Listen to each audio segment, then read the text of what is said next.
What actually happens when a sacred, solemn promise made to God gets broken?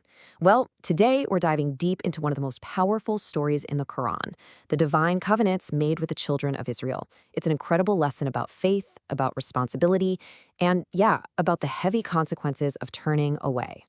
Our whole story really kicks off with this one line from Surah Al-Baqarah. It translates to, "And recall when we took the covenant from the children of Israel." Now, this isn't just a starting line. It's the bedrock for a huge lesson on just how much weight a sacred promise carries and the responsibility that comes right along with it.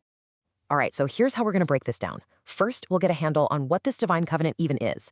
Then we'll look at its core pillars. From there, we'll see how those promises were broken, uncover this really baffling contradiction in their faith, and finally, we'll look at the divine judgment that came down. Let's get into it. Okay, so to really get this story, we have to start with the most important word here. What in the world is a mithaq? This sacred pact that God took from the people. A mithaq? Yeah, it's way, way more than just a simple promise. The Arabic word itself suggests a solemn, totally binding, sacred pact. I mean, think about the most serious contract you could ever sign, but now imagine the other party is God himself. That's the level of seriousness we're talking about here. And this, right here, is the heart of the whole narrative.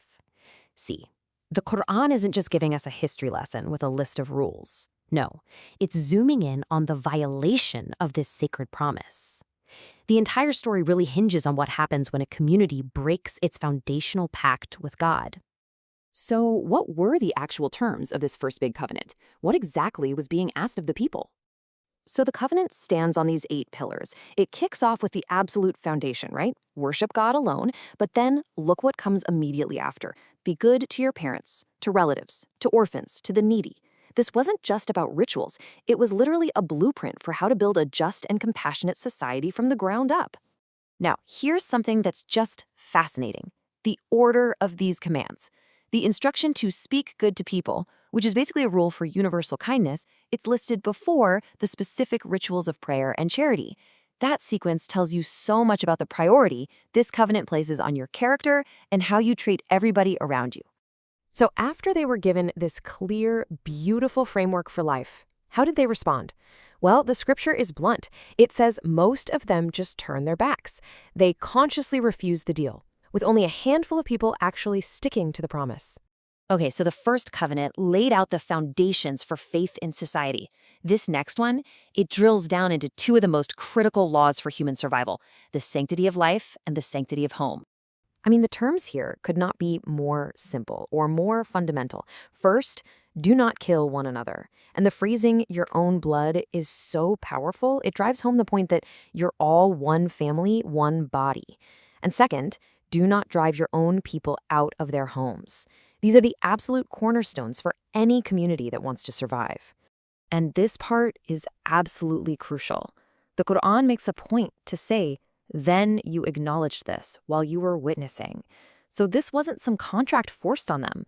They heard the terms, they got it, and they consciously accepted it. They were their own witnesses. And, that just makes what happens next all the more shocking. All right, this is where the story takes a really perplexing turn. We see this just stunning, direct contradiction between the promises they literally just made and the actions they immediately started taking. Remember this? That crystal clear, unambiguous command not to kill one another. It was a core piece of the covenant they had just agreed to. And this slide just lays it out perfectly, doesn't it? On one side, you have the promise. On the other, the reality. The scripture says, "Then you are those who are killing your own people and evicting a party of them from their homes." It's a direct, shameless violation of the exact terms they just swore they would uphold. But here's the twist that shows you their entire mindset. The verse goes on to say that if their own people came to them as captives, they would ransom them. Now, ransoming captives was also part of their law. But do you see the absolutely bizarre logic here? They're following the rule about ransoming prisoners, but only after breaking the much, much bigger rule about not killing or expelling them and creating those prisoners to begin with.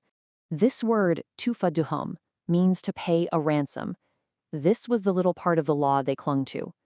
They were meticulously observing one piece of their scripture, ransoming captives, while totally ignoring the fundamental law they broke to create the whole situation. And this all leads up to the central rebuke of the entire passage. It's this powerful rhetorical question from God that just cuts right to the heart of the issue. So do you believe in part of the scripture and disbelieve in part? It perfectly exposes their whole approach, treating their faith like a buffet line, just picking and choosing what suits them and leaving the rest. So what is the consequence for this pick and choose approach to faith? The Quran does not leave it up to the imagination. The verse then asks, so what is the penalty for those who do that among you? But listen, this isn't a real question. It's a statement of condemnation. It's the kind of thing a judge says right before dropping the hammer and declaring the verdict. The answer is already a done deal. And here is that verdict, and it's delivered in two parts. The penalty is nothing less than disgrace and humiliation in this life, followed by being sent to the most severe of punishments on the day of judgment. The consequence fits the crime of tearing God's law into pieces. And the passage closes with this final, sobering, absolute reminder. And Allah is not unaware of what they do. There's no hiding. Every justification, every convenient excuse, every part of the law they chose to ignore, it was all seen, and it was all known. It's the final word on divine awareness and ultimate accountability. And so, this ancient story leaves us with a question that is absolutely timeless. The story might be about the children of Israel, but the principle, that's for all of us. It forces every single one of us to look in the mirror and ask, am I living my faith in its entirety? Or am I too sometimes tempted to believe in some parts of the book and conveniently disbelieve in others? It's a question that is definitely worth reflecting on.